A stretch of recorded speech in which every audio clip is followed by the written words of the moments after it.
আজকের আলোচনার বিষয় রোহিণী নক্ষত্র, বৃষ রাশি, মে 2026 রাশিফল।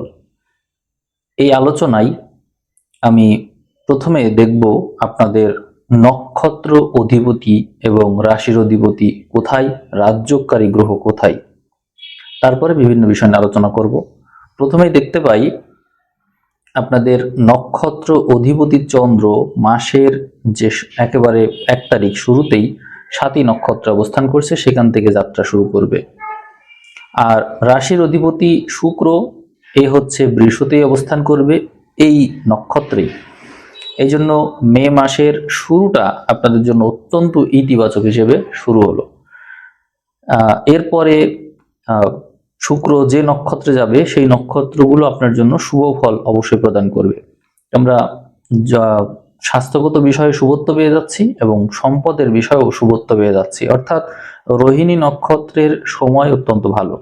এখানে এই রাশিতে এই মাসে শুক্র, রবি, বুধ, চন্দ্র এই কয়েকটা গ্রহের প্রভাব দেখা যাবে এবং এই বিষয়গুলো আপনার জন্য অত্যন্ত শুভ।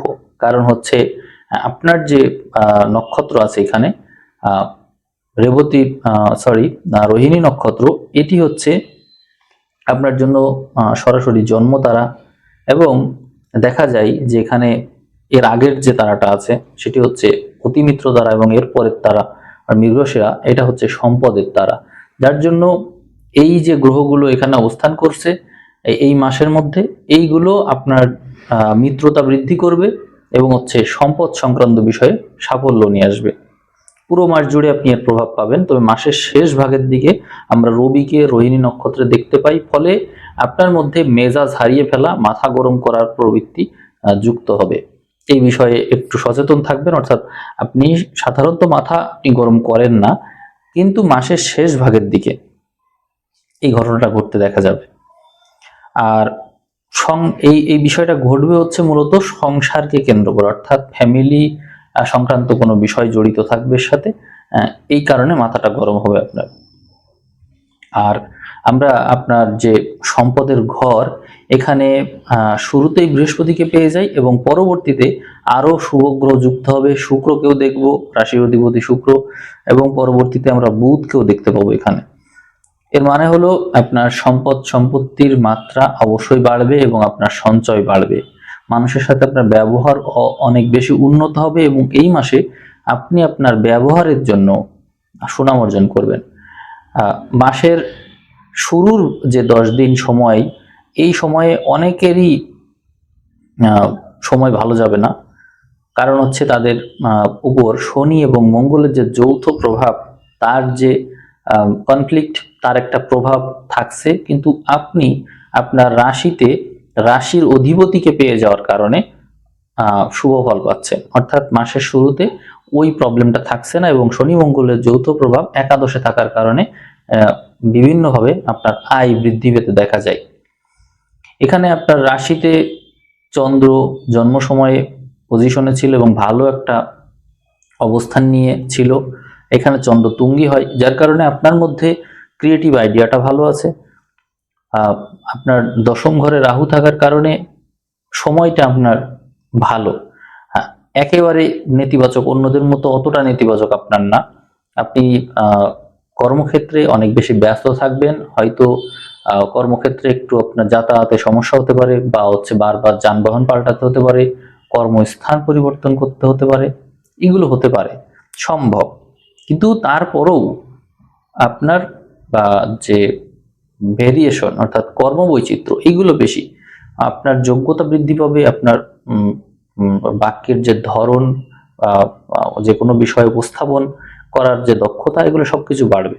মোট কথা হলো আপনার কাজে কর্মে সবকিছুতে বৈচিত্র্য লক্ষ্য করা যায় এবং আপনি এমন কোনো বিষয় নিয়ে এগোবেন যে বিষয়গুলো টেকনিক্যাল, অর্থাৎ যেগুলো সবাই পারে না। মানুষকে কনভিন্স করা, যে কোনো কিছুতে মধ্যস্থতার ভূমিকা নেওয়া, তারপর হচ্ছে মানুষকে মোটিভেশন দিয়ে তাদেরকে পথে নিয়ে আসা। আবার ওগুলো তো থাকলো, সেই সাথে এমনও হতে পারে যেখানে আপনার আচার আচরণ অন্যের আচার আচরণের কারণে বিঘ্নিত হবে, অর্থাৎ আপনি ধৈর্য হারিয়ে ফেলতে পারেন। যেহেতু রাহু দশমে আছে, আপনি এত বেশি দায়িত্ব নেবেন, এত বেশি প্রেশার নেবেন যে আপনার চেহারার যে মাধুর্য, মাসের শুরুর ভাগে শুক্রের প্রভাবে মাধুর্যটা বজায় থাকলেও এরপরেই 15 তারিখের পর থেকে যখন রবি এখানে চলে আসবে এবং দশমে যে রাহু আছে, এই কারণে আপনার চেহারায় যে আগের যে লাবণ্যটা ছিল 15 তারিখের পর থেকে সেটি কমতে দেখা যায়। এদিকে দ্বাদশ ঘরটা সক্রিয় হয়ে ওঠে, ফলে মাসের শুরুর ভাগে একরকমের সক্রিয়তা ছিল, দেখা যায় যে আপনি শিক্ষাক্ষেত্রের জন্য বিদেশে যেতে চান বা ওই সংক্রান্ত বিষয়ে পড়ালেখার জন্য চেষ্টা করছেন, বা নিজের ডেভেলপমেন্টের জন্য আপনি পড়াশোনা করছেন, যে কোনো কারণেই পড়াশোনার প্রতি আপনার আগ্রহ বৃদ্ধি পেতে দেখা যায়। এবং মাসের শেষ ভাগেও আমরা দেখতে পাই, বিশেষ করে 10 তারিখের পরেই আমরা দেখতে পাই যে মঙ্গল পজিশনে চলে আসলো, অর্থাৎ নিজ ঘরে আসার কারণে দ্বাদশ ঘরটা বলবান হচ্ছে, আপনার মধ্যে সঞ্চয় প্রবৃত্তি জন্ম নিচ্ছে, বুঝে শুনে খরচ করছেন, এবং ঘোরাঘুরির মাত্রা, ট্যুর দেওয়া, এরকম নানান বিষয় যুক্ত হচ্ছে। এগুলো আপনার জন্য বড় ধরনের শুভত্ব বয়ে নিয়ে আসছে। চাকরি বাকরির ক্ষেত্রে শুভত্বের মাত্রা বেশিই থাকবে, তবে মনে রাখবেন চাকরি পরিবর্তন, স্থান পরিবর্তন, প্রমোশনের মাধ্যমে পরিবর্তন, এরকম নানান পরিবর্তন, মোট কথা হচ্ছে পরিবর্তন। এবং আপনি যদি কাজও করেন, আপনি একটা কাজ নিয়ে থাকতে পারবেন না, আপনাকে অবশ্যই একাধিক কাজ করা লাগবে। সেটি যদি আপনার দায়িত্বের অন্তর্গত না, তারপরেও সেই কাজ আপনার করা লাগবে। আপনি যদি ফ্যামিলিতে থাকেন, আপনি ওই সেম ঘটনা দেখবেন, অর্থাৎ ফ্যামিলিতেও আপনার যে কাজ না সেগুলো আপনার করা লাগবে, অর্থাৎ অনেক বেশি কর্মব্যস্ত সময় আপনি পার করবেন। কেতু কেতু যেখানে আছে সেখান থেকে বলবো যে আপনার সংসার জীবনে হয়তো অত বেশি সময় আপনি দিতে পারবেন না, তবে আপনার মধ্যে আন্তরিকতার মাত্রা বেশি থাকবে। সংসার জীবনে কেতুর যে প্রভাব, অর্থাৎ আপনার মধ্যে একাগ্রতার মাত্রা বৃদ্ধি পেতে দেখা যায়। মানসিক শান্তি যদি বজায় রাখতে পারেন তাহলে অনেক বেশি কুল থাকতে পারবেন। যে যদিও রাহু দশমে আছে, আপনার মধ্যে কর্মব্যস্ততার মাত্রা বেশি থাকবে, কিন্তু একটা বিষয় মনে রাখবেন যে চতুর্থ কেতু থাকলেও হয়তো যারা স্পিরিচুয়াল তারা এই ক্ষেত্রে ভালো করছে। শুক্রের প্রভাবে শুক্র হচ্ছে আপনার রাশিতে আছে, সেক্ষেত্রে মাসের শুরুর ভাগে কুল যদি থাকতে পারেন তো খুব ভালো। কিন্তু একই সাথে এই কথাও মনে রাখবেন যে শনি মঙ্গলের যে যৌথ প্রভাব, কিন্তু একটা সবসময় কনফ্লিক্ট তৈরি করার চেষ্টা করে, অর্থাৎ হয় কর্মক্ষেত্রের ব্যস্ততার কারণে কনফ্লিক্ট, অথবা মনের ঘরে কেতু বসে আছে একাগ্রতা, সেই একাগ্রতা যদি অর্জন না করতে পারেন তাহলে দেখা যাবে যে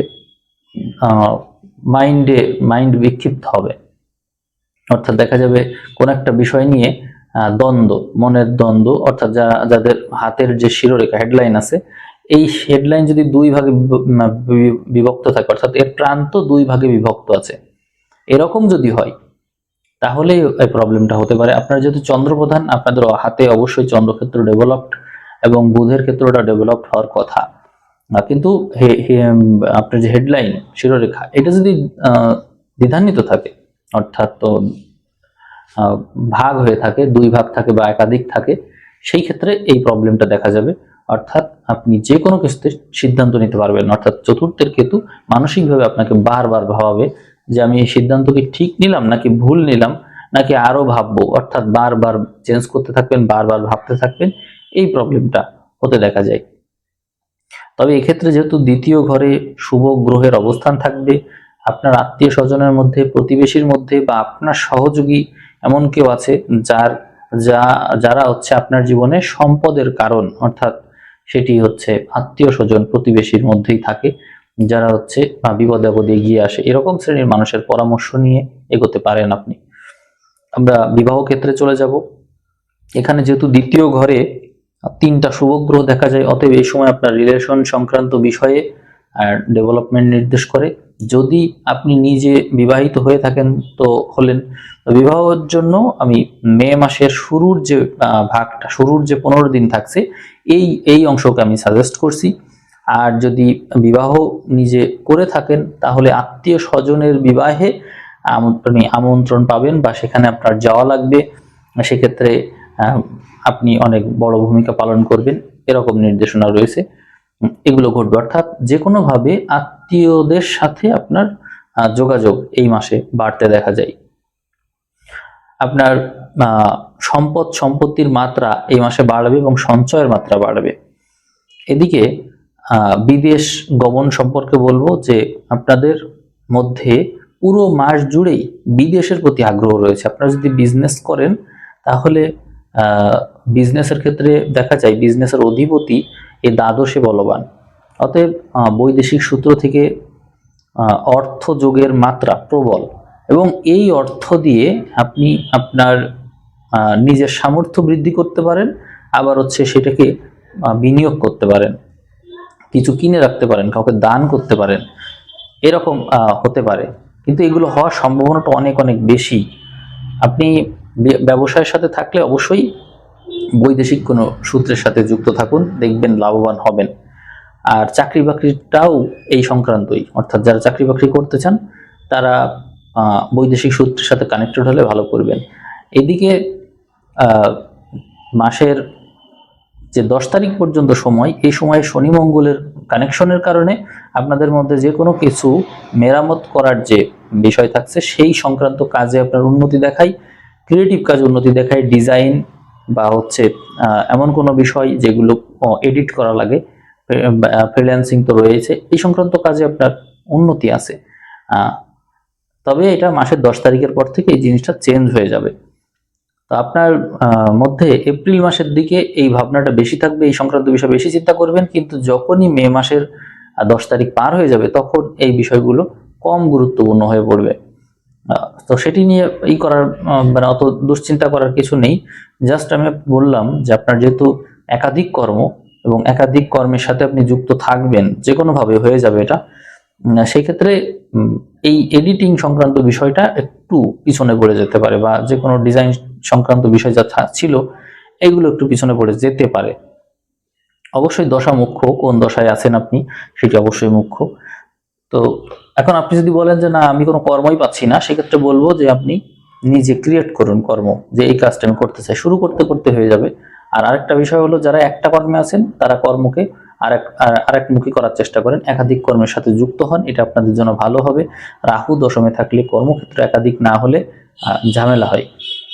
রাহু সবসময় একাধিক বিষয়কে নির্দেশ করে। আর রোগ ঋণ এই সম্পর্কে বলি একটু।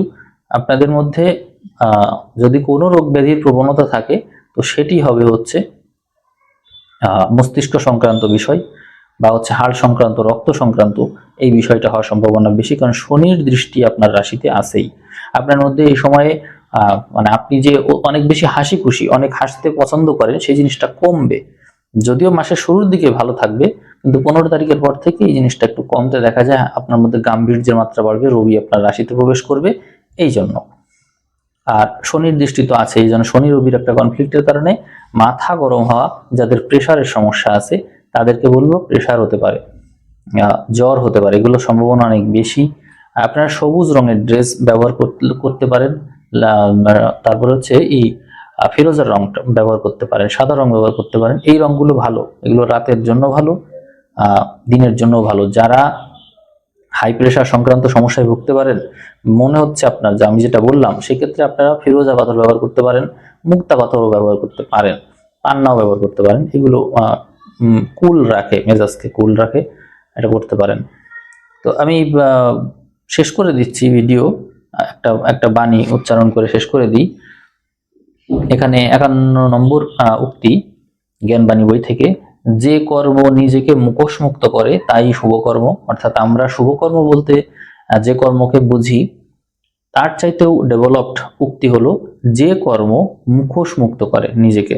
অর্থাৎ আমি একটা কাজ করলাম, সেই কাজটা আমি করলাম বটে, কিন্তু আমার আসলে ক্যারেক্টার ওরকম না, বা আমি নিজেও এর সাথে যাই না, এরকম হলে হবে না। অর্থাৎ আমি এমন কোনো কাজ করব যে কাজের দ্বারা আমার নিজেকে উন্মোচিত করা হয়, অর্থাৎ আমি কেমন বা হচ্ছে আমার ক্যারেক্টার যেমন, কাজটাও তেমন, এবং সেই জিনিসটা আরো বেশি ক্ল্যারিফাই করে আমার চরিত্রকে, সেটি হচ্ছে শুভকর্ম।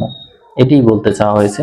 তো আপনারা শুভকর্ম অবশ্যই করছেন বা করেন, কিন্তু আমার কথা হলো যে কর্মই আপনি করেন না কেন, সেই কর্মটা যেন এমন হয় যে ওই কর্মের মধ্য দিয়ে নিজেকে আপনি এক্সপ্লোর করতে পারেন, নিজে সবসময় নিজের সাথে সম্পর্কিত বিষয়কে গুরুত্ব দেবেন। কারণ আমি একটা কাজ করলাম, সেই কাজে যদি আমার কোনো ডেভেলপমেন্ট না হয়, বরং আমাকে কনজিউম করা হয়, তাহলে সেটি অবশ্যই নেগেটিভই হলো, আমার ক্ষতি হলো, এই আর কি। যাই হোক, রোহিণী নক্ষত্রের জাতক জাতিকা আপনারা যারা আছেন, ভিডিও কেমন লাগলো কমেন্ট করে জানাবেন। আপনাদের এই ভিডিওর ভিউ 5000 যখনই ক্রস করবে, আপনারা একটা স্পেশাল ভিডিও অবশ্যই পেয়ে যাবেন। তো আমি আজকের আলোচনা এখানে শেষ করলাম। সবাইকে অসংখ্য ধন্যবাদ।